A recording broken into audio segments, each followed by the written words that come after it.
Assalamualaikum warahmatullahi wabarakatuh. Salam sejahtera bagi kita semua. Om Swastiastu, Namo Buddhaya, salam kebajikan, Rahayu. Salam hormat saya kepada Bapak Ibu Asesor Sertifikasi Dosen tahun 2026. Perkenalkan, nama saya Niluh Astri Indraswari SKM MPes. Saya merupakan dosen tetap di jurusan Kesehatan Lingkungan Poltekkes Kemenkes Makassar dengan NIDN 4031079201. Sebagai dosen, saya melaksanakan kegiatan Tridharma Perguruan Tinggi yang meliputi kegiatan pendidikan dan pengajaran, penelitian, pengabdian kepada masyarakat, serta melakukan berbagai kegiatan penunjang akademik. Dalam kesempatan kali ini, izinkan saya menyampaikan video PDD UKT-PT dalam bidang pengajaran. Di jurusan Kesehatan Lingkungan, saya mengampu beberapa mata kuliah, di antaranya Epidemiologi Kesehatan Lingkungan, Surveillance Media Lingkungan, Analisis dan Pengolahan Data, Biostatistik, Komunikasi dan Pemberdayaan Masyarakat, hingga mata kuliah Bahasa Inggris serta English for Specific Purposes. Meskipun latar belakang pendidikan saya adalah kesehatan masyarakat dengan konsentrasi epidemiologi, saya juga dipercaya untuk mengampu mata kuliah Bahasa Inggris sebagai salah satu anggota tim ajar. Hal ini dikarenakan saya selalu meraih skor TOEFL di atas 500, dengan skor terakhir yang masih berlaku hingga saat ini adalah sebesar 523. Saya juga telah menerbitkan satu buku dengan saya sebagai penulis utama yang berjudul Bahasa Inggris untuk Praktisi Kesehatan Lingkungan. Pada kesempatan kali ini, saya akan menyampaikan salah satu mata kuliah yang saya ampu, yaitu Epidemiologi Kesehatan Lingkungan. Mata kuliah ini telah sesuai dengan kepakaran saya, yaitu epidemiologi lingkungan, dan selaras dengan pendidikan terakhir saya, yaitu Magister Kesehatan dengan konsentrasi epidemiologi. Mata kuliah ini berbobot 2 SKS yang dilaksanakan selama 1 semester atau 16 kali pertemuan yang meliputi 14 kali kegiatan pembelajaran terstruktur, 1 pertemuan ujian tengah semester, 1 pertemuan ujian akhir semester. Perkuliahan Epidemiologi Kesehatan Lingkungan melakukan kajian tentang pengertian, sejarah, ruang lingkup epidemiologi, konsep terjadinya penyakit, dan ukuran-ukuran epidemiologi, metode standarisasi dalam epidemiologi, teori 4 simpul pengamatan epidemiologi, metode dan desain penyelidikan epidemiologi, pencatatan dan pelaporan surveillance, KLB atau wabah, serta praktik menganalisis data epidemiologi tentang wabah penyakit yang berdampak pada kesehatan ibu, bayi, dan anak akibat lingkungan yang tercemar, dan melakukan pemantauan serta evaluasi program sanitasi untuk menurunkan angka kematian ibu, bayi, dan anak. Capaian pembelajaran lulusan yang dibebankan pada mata kuliah ini adalah lulusan mampu menerapkan ilmu pengetahuan dan teknologi, merancang program promosi sanitasi lingkungan melalui berbagai media informasi pada program sanitasi lingkungan, menyusun laporan program di fasilitas pelayanan kesehatan, fasilitas umum, industri, dan komunitas sesuai dengan etika profesi dan peraturan yang berlaku, serta diharapkan lulusan mampu melakukan penilaian kualitas media lingkungan, supervisi, dan evaluasi melalui identifikasi dan analisis risiko, serta upaya penyehatan, pengamanan, pengendalian risiko, dan promotif untuk meningkatkan kualitas lingkungan yang sehat dengan memanfaatkan teknologi sanitasi lingkungan dalam menyelesaikan masalah sanitasi lingkungan dan sanitasi yang mendukung kesehatan ibu, bayi, dan anak.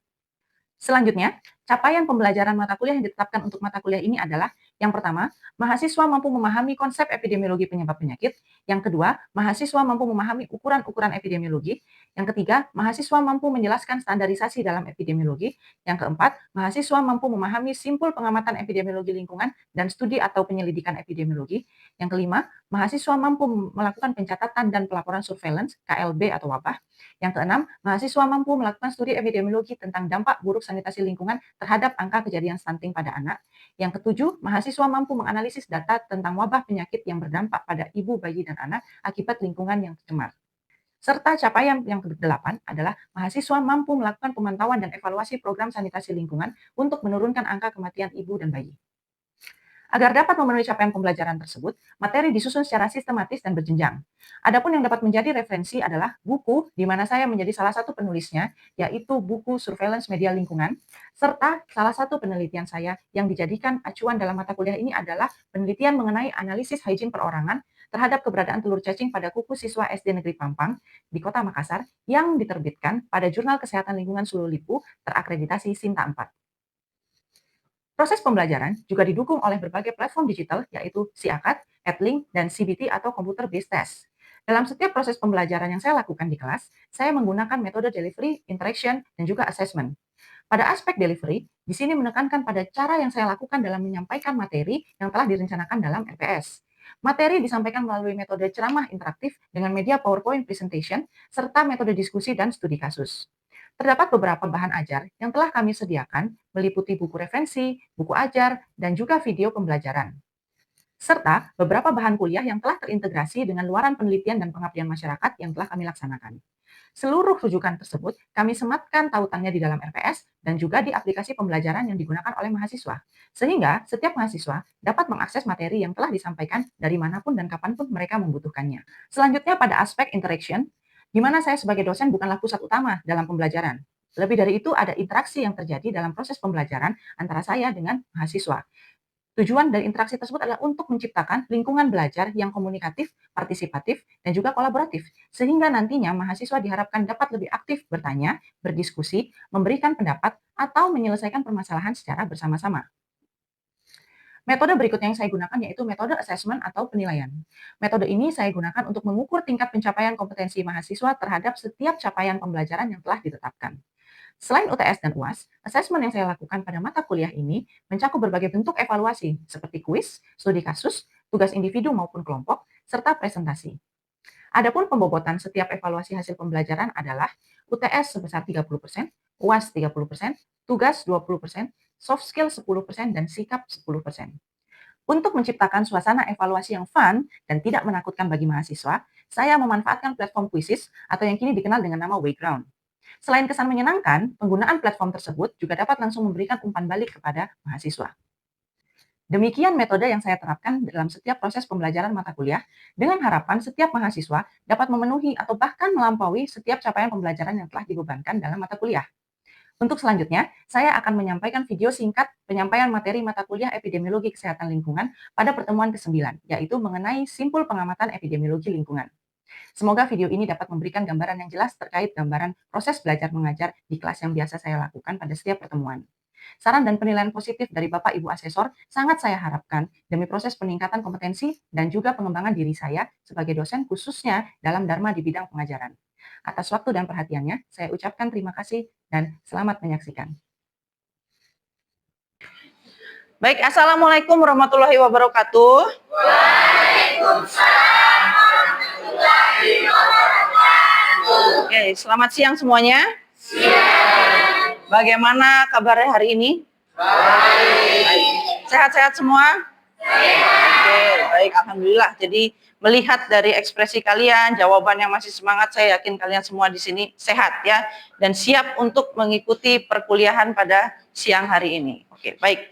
Jadi sebelum kita mulai perkuliahan ya, lebih baik kita melakukan absen dulu, presensi dulu. Silahkan seperti biasa, presensi online yang ada di Adlink bisa di-scan ini. Ya, silahkan HP-nya dikeluarkan lalu di-scan.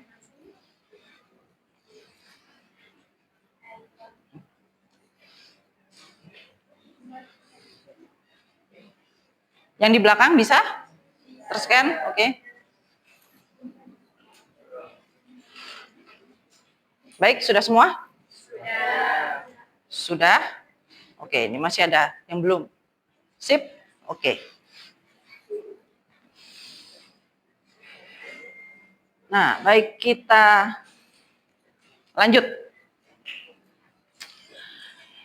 Ya, oke. Ini adalah pertama kalinya saya masuk ya. Saya masuk untuk mata kuliah epidemiologi kesehatan lingkungan. Jadi sebelumnya yang sudah mengisi mata kuliah ini adalah Ibu Nur Haida sama Ibu Hairani ya. Jadi sebelum UTS. Setelah UTS kemarin giliran saya ini di pertemuan ke-9 ya. Nah, jadi sebelum kita mulai ya, hari ini saya akan membawakan materi tentang ini dia, simpul pengamatan epidemiologi lingkungan gitu. Jadi saya mau tanya dulu, apakah kalian masih ingat materi yang sebelumnya yang sudah dibawakan oleh Ibu Nur, Ibu Rani, apa saja? Apa saja yang sudah kalian pelajari? Coba. Apa? Pengertian epidemiologi, oke? Apalagi? Ruang lingkup epidemiologi, apalagi? Konsep penyakit, kemudian apalagi yang kalian ingat? Ya.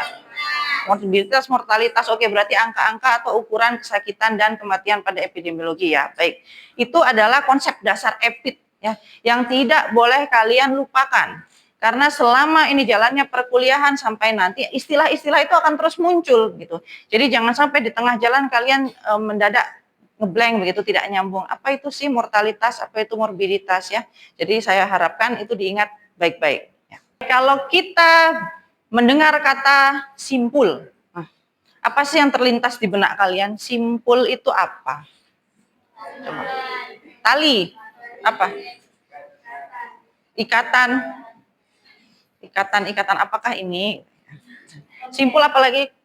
Konsep ya. Simpul. Jadi simpul di sini memangnya bisa kita artikan seperti itu juga begitu ya. Jadi ada beberapa ikatan begitu ya antara satu komponen dengan komponen lain yang mempengaruhi itu transmisi penyakit.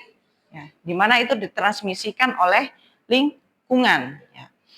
Jadi sebelum kita masuk ke materi, nah ini diingat kembali apa sih sebenarnya definisi epidemiologi lingkungan ya. Jadi environmental epidemiology may be defined as the study of environment that influence the distribution and determinants of disease in human populations. Nah, artinya apa?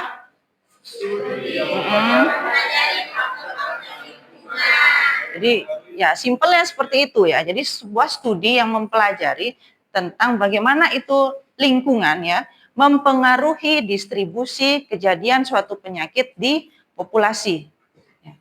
Jadi kita fokus pada transmisinya yang dari lingkungan itu. Jadi bagaimana satu penyakit bisa ditransmisikan dari sumber sampai menimbulkan dampak. Ya. Jadi ini berbagai komponen lingkungan diketahui dapat merupakan faktor resiko timbulnya penyakit. Ya. Jadi ini kalian pernah dengar sebelumnya ini John Snow.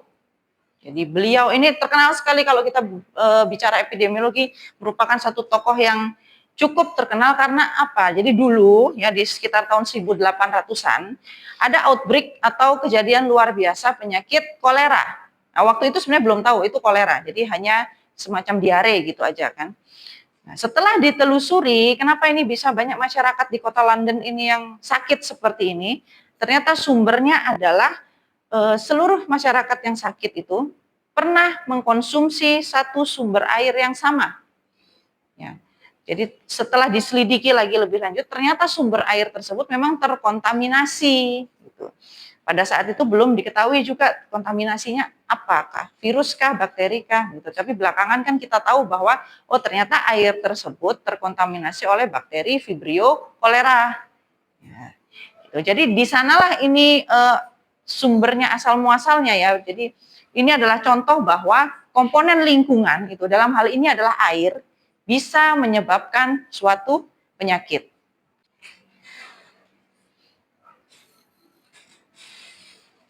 Ya, ini adalah paradigma kesehatan versus lingkungan. Maksudnya apa sih? Jadi di sini ya kita kenal ini adalah media lingkungan, kan? Media yang sehari-hari ada di sekitar kita, udara, air, makanan, manusia termasuk vektor. Nah, ini bisa menjadi wahana transmisi penyakit. Karena apa?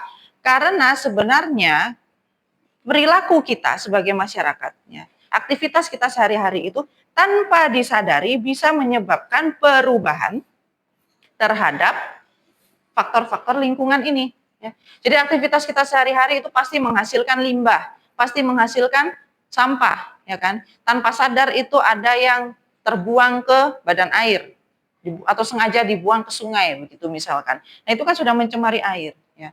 Atau ada aktivitas suka membakar-bakar sampah. Nah, itu mencemari udara. Jadi udara, air dan media-media lingkungan lainnya yang tadinya kondisinya normal menjadi tercemar begitu ya. Apa sih definisinya tercemar? Tercemar itu kan masuknya zat-zat yang tidak diinginkan kan, betul, zat-zat asing, zat-zat yang tidak diinginkan.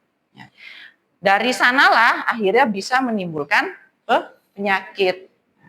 Tetapi kalau perilakunya bagus gitu ya, baik, maka yang muncul adalah sehatnya gitu. Tapi fokus kita di sini adalah ternyata dari perubahan tersebut gitu, mulai dari sumbernya itu bisa menyebabkan penyakit ya, hingga menimbulkan dampak kesehatan bagi manusia.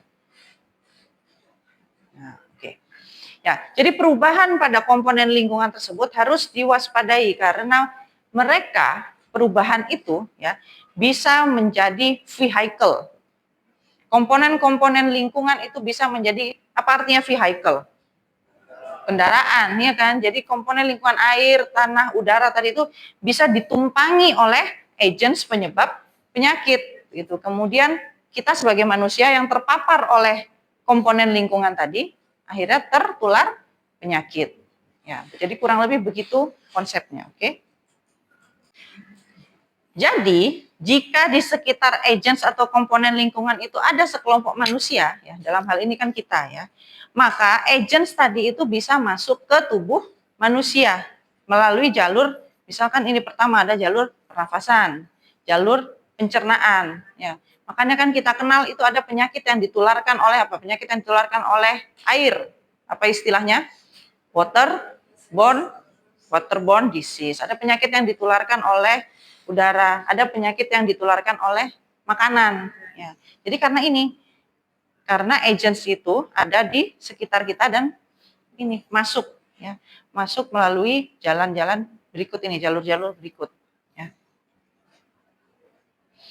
Nah, jadi kerangka konsep yang menggambarkan proses terjadinya penyakit melalui interaksi antara komponen lingkungan dan manusia, itulah yang kita kenal dengan simpul epidemiologi.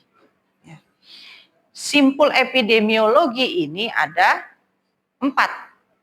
Jadi ada simpul A, simpul B, simpul C, simpul D. Simpul A itu apa? Pengamatan mulai dari sumber.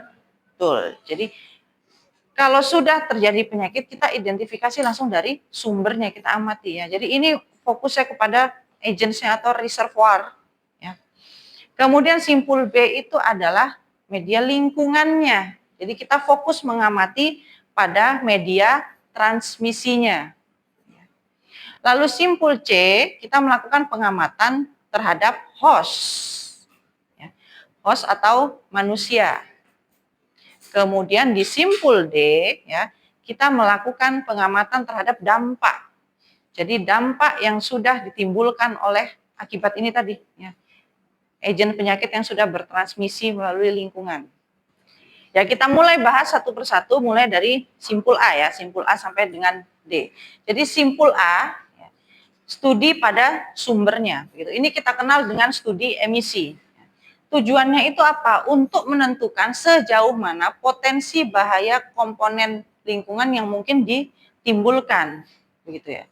Jadi contohnya ini kalau sudah kita ketahui prevalensi penderita penyakit dalam satu wilayah, jadi dia bisa mencerminkan potensi penyebaran penyakit yang bersangkutan, begitu. Jadi kira-kira dapat menggambarkan titik-titik kritis, begitu. Jadi misalkan ada ini pencemaran oleh limbah, ya. Jadi di sini akan menggambarkan potensi masalah kesehatan lingkungan. Kemudian simpul kedua adalah pengukuran pada ambien. Ya, ingat nanti kalian akan sering sekali mendengar kata ambien kan gitu. Ya, atau komponen lingkungannya. Jadi pengukuran ambien, jadi misalkan pengukuran udara ambien. Ya. Nah, dari informasi ini bisa kita perkirakan lagi potensi bahaya dari komponen tersebut. Simpul ketiga adalah pengukuran pada manusia. Di bagian inilah yang sering kita lakukan begitu, sering kita teliti. Jadi pengukuran pada manusia. Ya. Jadi mempelajari hal-hal. Jadi setelah agents penyakit itu berinteraksi dengan host, jadi bagaimana interaksinya begitu ketika sudah masuk ke dalam tubuh manusia. Lalu simpul yang keempat, ya, simpul tentang studi mengenai gejala penyakit yang tadi sudah muncul begitu. Jadi setelah dia terpapar ke manusia pasti memunculkan gejala, ya, itu yang kelihatan dan telah menimbulkan dampak. Jadi tahap ini ditandai dengan pengukuran gejala sakit, jadi baik secara klinis ataupun subklinis. Nah, ini angka-angka yang tadi sudah kalian sebutkan, ingat ukuran-ukuran kesakitan dan kematian di epidemiologi ini, angka prevalensi, insiden, mortality, morbidity, itu adalah ukuran-ukuran studi epidemiologi untuk simpul D ini. Ya. Jadi memang harus kalian bisa itu membedakan, bisa mengingat-ingat apa saja angka-angka ukuran kesakitan dan kematian di epidemiologi. Ya. Jadi sampai di sini dulu. Ada yang mau ditanyakan? Oke, silahkan. Saya bertanya mengenai apa perbedaan simpul epidemiologi dan segitiga epidemiologi. Oke, pertanyaannya adalah apa perbedaannya antara simpul epidemiologi ya yang barusan kita pelajari dengan segitiga epidemiologi yang sebelumnya sudah kalian pelajari. Baik. Jadi perbedaannya itu adalah fokusnya gitu. Kalau simpul epidemiologi ini lebih berfokus kepada bagaimana itu proses terjadinya transmisi penyakit mulai dari sumber hingga menimbulkan dampak kepada manusia. Nah, tetapi kalau segitiga epidemiologi itu lebih menonjolkan pada interaksi. Interaksi antara 3 faktor penyebab penyakit itu yaitu host, agent, dan environment. Ya, jadi di sini perbedaannya yang satu simpul ini lebih kepada proses transmisinya gitu. Tapi kalau segitiga epidemiologi kita hanya mempelajari interaksi antar komponen tersebut. Ya, bisa dipahami? Oke, bisa. Baik. Ada lagi? Nah, sebelum kita melangkah ke selanjutnya, ya. Oke, baik, kalau tidak ada lagi kita lanjut untuk diskusi, ya. Jadi di diskusi kali ini saya minta kalian membagi diri menjadi 6 kelompok, ya. Di mana setiap kelompok ini nanti mendiskusikan aplikasi teori simpul pada penyakit-penyakit berbasis lingkungan. Nanti kelompok 1 tugasnya adalah mendiskusikan bagaimana itu aplikasi teori simpul di penyakit diare. Ya. Kelompok 2 tentang DBD, kelompok 3 ISPA, kelompok 4 tentang kecacingan, lalu kelompok 5 skabies, dan yang kelompok 6 tentang demam tifoid. Ya. Baik. Waktu diskusinya jangan lama-lama ya. 15 menit cukuplah. Oke. Jadi silahkan kalian boleh duduk melingkar bersama teman kelompoknya. Silahkan langsung saja.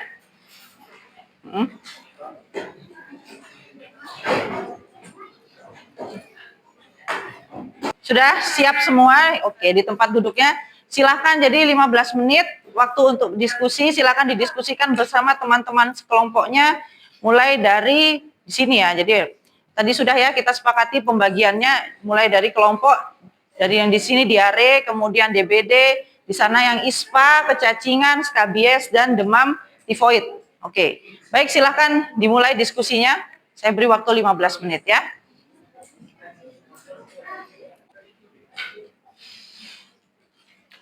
Oke, baik. Waktunya sudah habis ya. Sudah selesai diskusinya? Sudah. Siapa yang mau menyampaikan hasil diskusinya pertama? Ayo. Oke. Wah, sudah ada 2 kelompok ini, siap. Ayo, siapa yang mau duluan? Dimulai dari sini aja mungkin dulu ya. Baik. Tadi kamu mendiskusikan tentang simpul pada penyakit apa?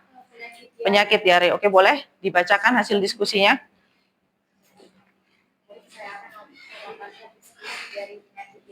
Pertama itu simpul 1 sumber penyakit atau agen, mikroorganisme penyebab infeksi seperti bakteri, Escherichia coli, Salmonella, dan Vibrio cholera. Virus, rotavirus atau penyakit. Kemudian sumber berasal dari tinja atau feses, penderita atau hewan yang mengandung kuman. Kemudian simpul 2 yaitu media transmisi lingkungan. Media perantara penularan kuman manusia yang sering diringkas dalam jalur 5F yaitu air atau fluid, tangan atau finger, makanan atau food, tanah atau file, dan lalat atau fly. Kemudian contohnya air minum yang tercemar bakteri E. coli atau makanan yang dihinggapi lalat. Kemudian simpul 3, perilaku dan kependudukan. Nah, faktor manusia yang menentukan masuk atau tidaknya kuman ke dalam tubuh. Kebiasaan cuci tangan pakai sabun sebelum makan, perilaku buang air besar di jamban sehat, serta kondisi kekebalan tubuh atau gizi yang rentan. Kemudian simpul 4, kejadian penyakit atau outcome, yaitu berupa gangguan kesehatan atau tindak klinis. Seseorang yang didiagnosis menderita diare apabila frekuensi buang air besar meningkat lebih dari 3 kali sehari dengan konsistensi tinja yang cair. Oke, baik. Baik, terima kasih untuk kelompok 1.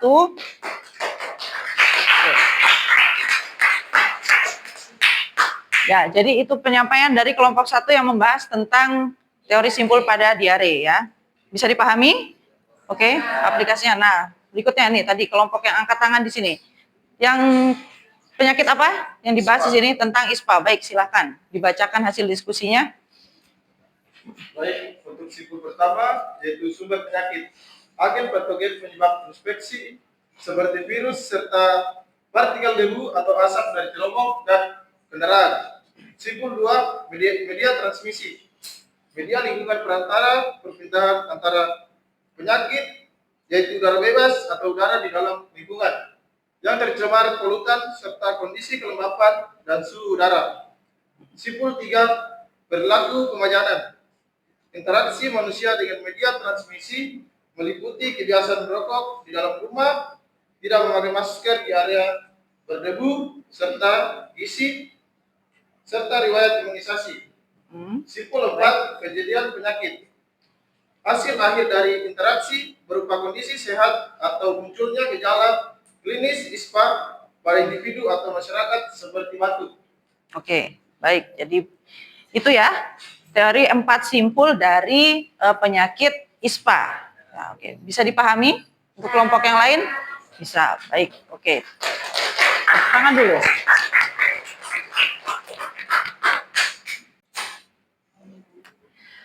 Oke, ready?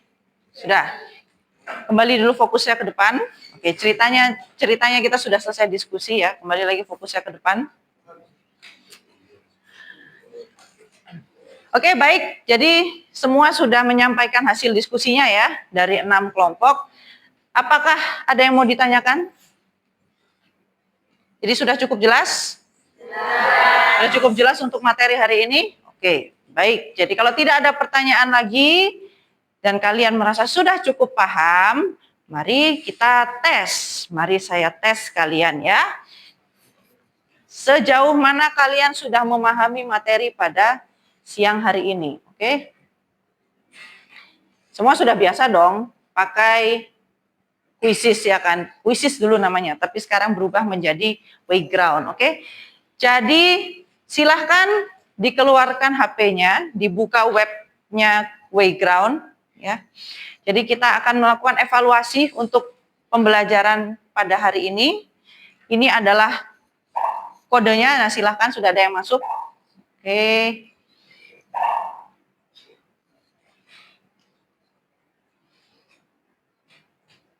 Ayo yang lain baru 10. Ada yang terkendala masuk di quizzes, masuk di Wayground?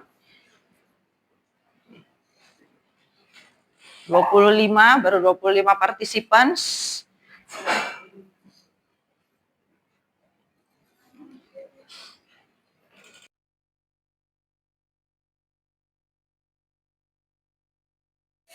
Ya, sepertinya semua sudah masuk ya. Jadi mari kita mulai kuisnya. Baik, ini soal pertama. Silahkan dijawab, waktunya 30 detik per soal.